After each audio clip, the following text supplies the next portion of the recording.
Film की शुरुआत एक जलते हुए घर से होती है जहां अंदर मौजूद सारे लोग आग में घिर चुके होते हैं, लेकिन किस्मत से एक छोटी बच्ची जिंदा बच जाती है जिसका नाम फीनिक्स होता है। वो लंबी दूरी तक चलती रहती है जब तक कि थककर बेहोश नहीं हो जाती। इस घटना के 8 साल बाद की कहानी दिखाई जाती है। अब फीनिक्स बड़ी हो चुकी है और जंगल में भाग रही होती है। एक कुत्ता उसका पीछा कर रहा होता है, लेकिन वो दौड़कर एक लोहे की बाड़ के ऊपर से छलांग लगा देती है और किसी तरह बच निकलती है। आगे बढ़ते हुए उसे एक गाड़ी दिखती है जिसमें वो छिपना चाहती है। जैसे ही वो अंदर जाती है उसे एक बंदूक मिलती है। तभी अचानक उसके पिता नॉर्मन वहां आ जाते हैं, बंदूक उससे छीन लेते हैं और कहते हैं कि तुम फिर से टेस्ट में फेल हो गई हो। उनका मतलब होता है कि उसे खुद की रक्षा करनी सीखनी चाहिए थी और उन्हें बंदूक छीनने का मौका नहीं देना चाहिए था। नॉर्मन अंधे होते हैं, लेकिन उनकी सुनने की क्षमता बहुत तेज होती है। घर पहुंचने के बाद फीनिक्स उनके बाल काटने लगती है, क्योंकि जब नॉर्मन खुद बाहर जाकर बाल कटवाते हैं तो उन्हें पैसे देने में दिक्कत होती है। बाल काटते समय फीनिक्स अपने पिता से कहती है कि वो अपनी माँ की तस्वीरें देखना चाहती है। नॉर्मन उसे बताते हैं कि उसकी माँ की सारी तस्वीरें पुराने जले हुए घर में ही जल गई थीं, लेकिन असल में वो उससे झूठ बोल रहे होते हैं और उसे ये यकीन दिला रहे होते हैं कि वो ही उसके असली पिता हैं। फीनिक्स उनसे शहर घूमने की जिद करती है क्योंकि वो घर में रहकर बोर हो चुकी होती है, लेकिन नॉर्मन उसे मना कर देते हैं और कहते हैं कि वो टेस्ट में फेल हुई है,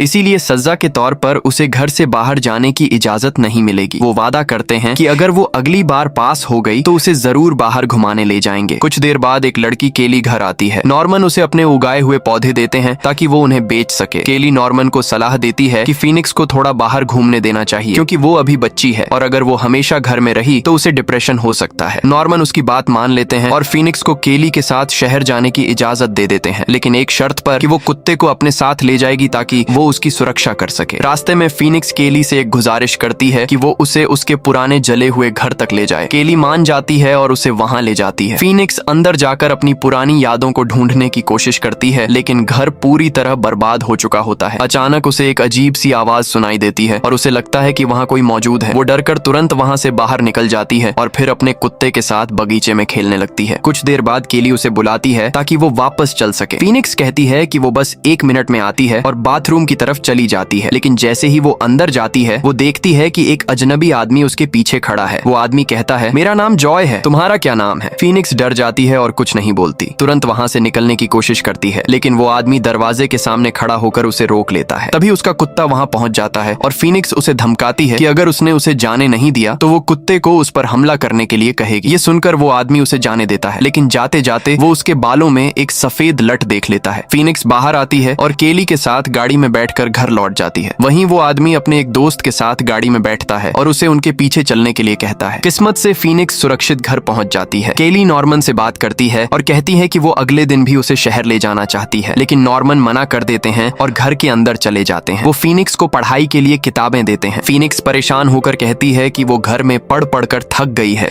वो स्कूल जाना चाहती है, दोस्तों के साथ रहना चाहती है और एक सामान्य जिंदगी जीना चाहती है। वो पूछती है कि उसे क्यों इस तरह बंद करके रखा गया है। नॉर्मन उसे समझाते हैं कि वो ऐसा इसलिए कर रहे हैं क्योंकि वो उसे बहुत प्यार करते हैं। वो बताते हैं कि उसकी बहन 10 साल पहले एक हादसे में मर गई थी और वो उसे भी खोना नहीं चाहते। इसी दौरान उनका कुत्ता घर के बाहर खड़ा होता है और जंगल की तरफ से कोई अजीब आवाज सुनता है। वो उस दिशा में बढ़ता है और तभी पता चलता है कि कुछ लोग घर के बाहर मौजूद हैं। उनका इरादा फीनिक्स का अपहरण करने का होता है। इसके बाद नॉर्मन बाहर निकलते हैं कुत्ते को खाना देने के लिए, लेकिन वो नोटिस करते हैं कि कुत्ता वहां मौजूद नहीं है। जब वो उसके खाने के बर्तन पर हाथ रखता है तो उसे पता चलता है कि खाना वैसे का वैसा रखा हुआ है, यानी कुत्ता काफी देर से गायब। ये समझते ही वो अंदर जाता है, अपना जैकेट उठाता है और कुत्ते को ढूंढने के लिए बाहर निकलने की तैयारी करता है। उसी समय अचानक खुलासा होता है कि गैंग के 2 लोग पहले से ही घर के अंदर घुसे हुए हैं और उसके सामने खड़े हैं, लेकिन वो उन्हें महसूस नहीं कर पाता। तब उन्हें समझ आता है कि नॉर्मन अंधा है। वो इंतजार करते हैं कि नॉर्मन घर से बाहर निकल जाए ताकि वो आराम से फीनिक्स को ढूंढकर उसका अपहरण कर सके। जैसे ही नॉर्मन बाहर जाता है वो दोनों फीनिक्स को ढूंढना शुरू कर देते हैं। उसी दौरान फीनिक्स उनमें से एक की आवाज सुन लेती है जिसका नाम ड्यूक होता है। वो डर कर तुरंत बिस्तर के नीचे छिप जाती है, लेकिन समस्या ये होती है कि ड्यूक उसके कमरे में आ जाता है और उसे शक हो जाता है कि वो नीचे छिपी है। वो बिस्तर उठाकर देखता है, लेकिन उसे वहाँ फीनिक्स नहीं मिलती। असल में फीनिक्स चुपचाप खिसक कर अलमारी के नीचे छिप जाती है और ड्यूक को इसका पता भी नहीं चलता। ये सब वो नॉर्मन की ट्रेनिंग की वजह से कर पाती है। धीरे धीरे वो बिना आवाज किए कमरे से बाहर निकल जाती है। नीचे पहुंचते ही उसे गैंग का दूसरा आदमी दिखाई देता है जिसका नाम जिम है। वो उसे ढूंढ रहा होता है। फीनिक्स तुरंत छिप जाती है और सोचने लगती है कि इस घर से कैसे निकला जाए। दूसरी तरफ नॉर्मन अभी भी जंगल में अपने कुत्ते को ढूंढ रहा होता है। तभी अचानक उसका पैर किसी चीज से टकराता है। वो झुककर उसे छूता है और चौंक जाता है क्योंकि वो उसके कुत्ते की लाश होती है। जब वो उसके पेट को टटोलता है तो उसे गोली का घाव महसूस होता है और उसके हाथ पर खून लग जाता है। वो तुरंत समझ जाता है कि ये किसी गैंग का काम है जिन्होंने घर में घुसने के लिए उसके कुत्ते को मार दिया। इधर फीनिक्स छिपी हुई होती है और उसे किचन की खिड़की दिखती है। वो धीरे धीरे उसकी तरफ बढ़ती है, लेकिन तभी जिम उसे देख लेता है और उसके पास गोली चलाता है, सिर्फ डराने के लिए। गोली की आवाज नॉर्मन तक पहुंच जाती है। नॉर्मन पीछे से आकर जिम पर हमला कर देता है, उसे जोर से पकड़कर दबोच लेता है। फिर वो फीनिक्स से कहता है कि वो नीचे जाकर स्टोर में बने लोहे के बॉक्स में छिप जाए। फीनिक्स तुरंत वहां से निकल जाती है। उधर जिम किसी तरह खुद को छुड़ाता है और अपने पास से हथौड़ा निकालकर नॉर्मन के कंधे पर मार देता है। चोट लगने की वजह से नॉर्मन उसे छोड़ देता है और खुद को संभालने के लिए वहां से हट जाता है। फीनिक्स जल्दी से स्टोर रूम में पहुंचती है और बॉक्स के अंदर घुसकर उसे बंद करने की कोशिश करती है, लेकिन तभी ड्यूक वहां आ जाता है और उसे जोर से धक्का देता है, जिससे वो सीढ़ियों से नीचे गिर जाती है। वो तुरंत उठती है और बॉक्स के अंदर छिप जाती है। ये एक मजबूत लोहे का बॉक्स होता है जिसे नॉर्मन ने खास उसी के लिए बनाया होता है ताकि खतरे में वो उसमें छिप सके। ड्यूक हर तरह से बॉक्स खोलने की कोशिश करता है, लेकिन उसे समझ आ जाता है कि ये बहुत मजबूत धातु का बना है और इसे तोड़ना आसान नहीं है। अंदर फीनिक्स डर के मारे कांप रही होती है। दूसरी तरफ नॉर्मन अपने कंधे के जख्म को गोंद से बंद करने की कोशिश कर रहा होता है ताकि किसी तरह खून बहना रुक जाए, लेकिन तभी गैंग का एक और आदमी गैराज के दरवाजे पर खून के निशान देख लेता है और उसे शक हो जाता है कि नॉर्मन अंदर ही है। वो धीरे धीरे गैराज में घुसता है और उसे ढूंढने लगता है, लेकिन अचानक नॉर्मन पीछे से हमला कर देता है और उसे काबू में कर लेता है। थोड़ी देर बाद गैंग का एक और आदमी वहां आता है और देखता है कि उसका साथी गोंद से चिपका हुआ है। तब उन्हें समझ आ जाता है कि ये अंधा आदमी इतना आसान नहीं है और उन्हें बहुत सावधान रहना पड़ेगा। अब सीन वापस स्टोर रूम में आता है जहां फीनिक्स बॉक्स के अंदर छिपी हुई है। ड्यूक एक खतरनाक प्लान बनाता है। वो उस बॉक्स को पानी से भरना शुरू कर देता है ताकि फीनिक्स मजबूर होकर बाहर निकले या फिर अंदर ही दम घुट जाए। उसी दौरान जिम वापस घर में आता है और देखता है कि नॉर्मन स्टोर के दरवाजे के पास खड़ा है। नॉर्मन तुरंत दरवाजा बंद कर देता है। जिम दरवाजा पीटते हुए ड्यूक को आवाज देता है कि नॉर्मन अंदर आ गया है। ड्यूक अपनी बंदूक लेकर पूरे स्टोर में नॉर्मन को ढूंढने लगता है, लेकिन वो उसे नहीं मिलता। तभी वो एक और चाल चलता है। वो पानी में बिजली का तार डाल देता है और चिल्लाकर कहता है कि अगर नॉर्मन 2 मिनट में बाहर नहीं आया तो पानी का स्तर बढ़ेगा और बिजली का करंट फीनिक्स तक पहुंच जाएगा। उसी वक्त अचानक उसे गैस की तेज गंध आती है। वो देखता है कि गैस सिलेंडर खुला हुआ है और गैस पूरे कमरे में फैल रही है। ये सब नॉर्मन ने जानबूझकर किया होता है ताकि ड्यूक गोली चलाने की हिम्मत न करे, क्योंकि एक भी गोली चली तो जोरदार धमाका हो जाएगा और सब खत्म हो जाएंगे। मजबूर होकर ड्यूक अपनी बंदूक नीचे रख देता है और गुस्से में नॉर्मन को बाहर आने के लिए गालियां देने लगता है। आखिरकार नॉर्मन सामने आ जाता है। उसका पूरा ध्यान अपने कानों पर होता है। वो हल्की से हल्की आवाज सुनकर दुश्मन की लोकेशन पकड़ लेता है। फिर वो हाथ में लोहे की रॉड लेकर ड्यूक पर हमला कर देता है। दोनों के बीच जबरदस्त लड़ाई शुरू हो जाती है, लेकिन इसी बीच पानी का स्तर लगातार बढ़ता जा रहा होता है और अब वो बिजली के तार के करीब पहुंचने वाला होता है। अंदर फीनिक्स घबराकर बॉक्स का दरवाजा खोलने की कोशिश करती है ताकि जल्दी बाहर निकल सके, लेकिन वो सफल नहीं हो पाती। बाहर लड़ाई जारी है। वो लगातार नॉर्मन को मारता रहता है जब तक कि उसे जमीन पर गिरा नहीं देता। नॉर्मन जमीन पर हाथ फेरते हुए किसी तरह बिजली के तार तक पहुंच जाता है और आखिरी पल में उसे खींच लेता है, लेकिन समस्या अभी भी खत्म नहीं होती क्योंकि बॉक्स के अंदर पानी लगातार बढ़ रहा होता है और फीनिक्स कभी भी डूब सकती है। तभी नॉर्मन अपनी चतुराई दिखाता है। वो चुपचाप एक मेज के पीछे छिप जाता है और बिजली के तार से चिंगारी पैदा करता है। कमरे में फैली गैस की वजह से तुरंत आग भड़क उठती है। इस आग में ड्यूक फंस जाता है और वहीं जलकर मर जाता है। नॉर्मन तुरंत बॉक्स को पलट देता है और जल्दी से खोलकर फीनिक्स को बाहर निकालता है। उसी वक्त गैंग का लीडर जॉय वहां पहुंच जाता है, वही आदमी जिससे फीनिक्स बाथरूम में मिली थी। वो गुस्से और जोश में भरा हुआ स्टोर रूम में घुसता है नॉर्मन को मारने के इरादे से, लेकिन उसे वहां नॉर्मन नहीं मिलता। तभी उसकी नजर एक रास्ते पर पड़ती है जो सीधे नॉर्मन के गार्डन की तरफ जाता है। वो समझ जाता है कि नॉर्मन वहीं से भागा होगा। तुरंत अपने आदमियों को आदेश देता है कि पूरे गार्डन को चारों तरफ से घेर लो ताकि वो भाग न सके। दूसरी तरफ नॉर्मन उनकी आहट सुन लेता है। वो फीनिक्स को साथ लेकर छिप जाता है। जॉय गार्डन में हर जगह उन्हें ढूंढने लगता है और ऊंची आवाज में फीनिक्स से बात करने लगता है। वो कहता है, जो आदमी तुम्हारे साथ है वो तुम्हारा असली पिता नहीं है, मैं हूँ तुम्हारा असली बाप। मुझे ये तब समझ आया जब मैंने तुम्हारे बालों में वो सफेद लट देखी। ये बातें सुनकर नॉर्मन गुस्से से भर जाता है। उसका खून खौलने लगता है। वो तुरंत बाहर निकलकर जॉय पर हमला कर देता है, उसे मार डालने के इरादे से, लेकिन जॉय के आदमी उसे घेर लेते हैं और बुरी तरह पीटते हैं जब तक कि वो बेहोश नहीं हो जाता। इसके बाद जॉय फीनिक्स से बात करता है। वो उसे समझाता है कि वही उसका असली पिता है। वो कहता है, तुम मुझे याद नहीं कर पा रही हो क्योंकि जब तुम उस जले हुए घर से भागी थी तब तुम बहुत छोटी थी। 8 साल पहले जब हमारा घर जला, पुलिस ने मुझे गिरफ्तार कर लिया था क्योंकि मैं ड्रग्स का धंधा करता था। मुझे 8 साल की सजा हुई थी और मैं अभी कुछ दिन पहले ही बाहर आया। वो आगे कहता है, मैं तो इतने सालों से यही समझ रहा था कि तुम उस हादसे में मर गए, लेकिन जब आज सुबह मैंने तुम्हें उस जले हुए घर में देखा तो मुझे अपनी आंखों पर यकीन नहीं हुआ। हुआ। इसका मतलब तुम आग लगने से पहले ही बच निकली थी और ये अंधा नॉर्मन तुम्हें मिल गया और उसने तुम्हारी परवरिश की। लेकिन अब मैं हूँ तुम्हारा असली बाप और तुम्हें मुझे पापा कहना होगा और नॉर्मन को तुम खुद अपने हाथों से दफनाओगे। तभी अचानक नॉर्मन को होश आ जाता है। वो तेजी से उठता है, जॉय के आदमियों को मारकर वहां से गायब हो जाता है। जॉय अपने आदमियों को अलग अलग दिशाओं में भेज देता है ताकि वो नॉर्मन को ढूंढकर मार सके। इस बीच फीनिक्स को एक आदमी के पास छोड़ दिया जाता है। फीनिक्स मौका देखकर पास पड़ी एक चीज उठाती है और उस आदमी के पैरों में मार देती है। वो दर्द से चिल्लाता है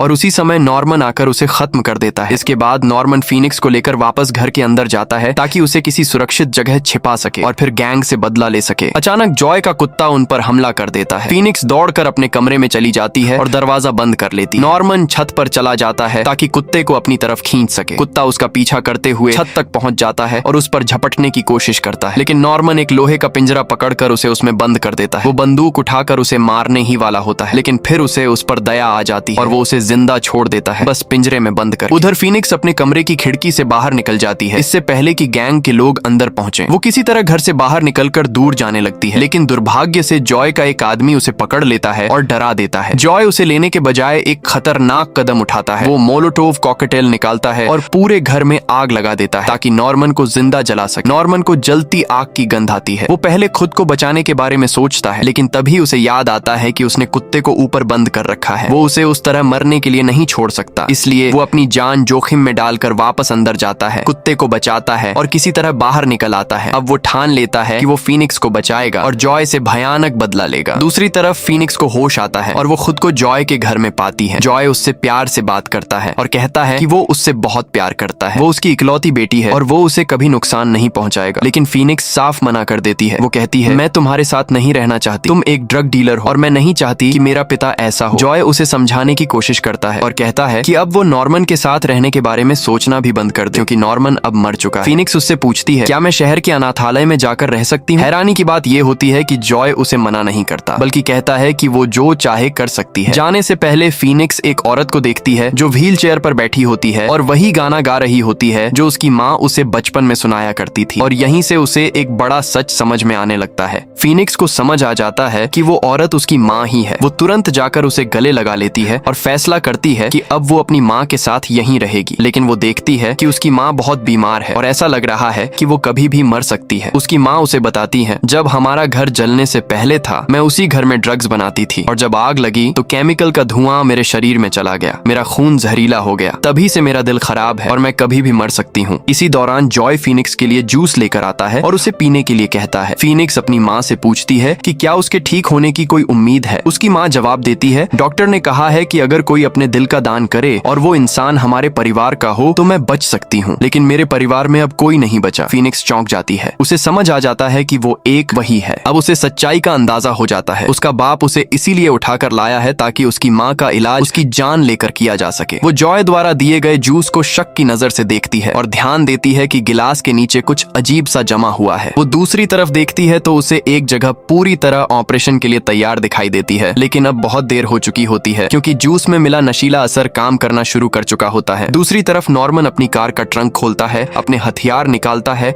और पूरी तैयारी करता है ताकि वो जॉय के घर जा सके, लेकिन उसे नहीं पता होता कि जॉय का घर कहाँ है। तभी उसका कुत्ता भौंकता है और नॉर्मन समझ जाता है कि वही उसे रास्ता दिखा सकता है। वो कुत्ते को जंजीर से बांधता है और उसे आगे चलने देता है। कुत्ता उसे खींचते हुए जॉय के घर तक ले जाता है। उधर फीनिक्स होश में आती है तो खुद को बंधा हुआ पाती है। डॉक्टर ऑपरेशन शुरू करने ही वाला होता है। सबसे डरावनी बात यह होती है कि वो बिना किसी एनेस्थीसिया के ऑपरेशन करने वाला होता है, यानी वो फीनिक्स का दिल उसके जिंदा रहते हुए निकालने वाला है। और ये डॉक्टर भी बहुत खतरनाक होता है। उसने जॉय से सौदा किया होता है कि वो फीनिक्स के बाकी अंग भी निकाल कर बेच देगा। जैसे ही वो ऑपरेशन शुरू करने वाला होता है अचानक बिजली चली जाती है। जॉय अपने एक आदमी को भेजता है कि जाकर देखो क्या हुआ है। वो आदमी केबिन में पहुंचता है, सब कुछ ठीक लगता है, लेकिन जैसे ही वो बिजली चालू करता है वो देखता है कि नॉर्मन उसके पीछे खड़ा है। नॉर्मन तुरंत उस पर हमला कर देता है और फिर से बिजली काट देता है। तभी गैंग का एक और आदमी आ जाता है और नॉर्मन पर हथौड़े से हमला करता है जिससे वो गिर जाता है, लेकिन नॉर्मन भी कम नहीं होता। वो अपनी जेब से एक छोटी घंटी निकालता है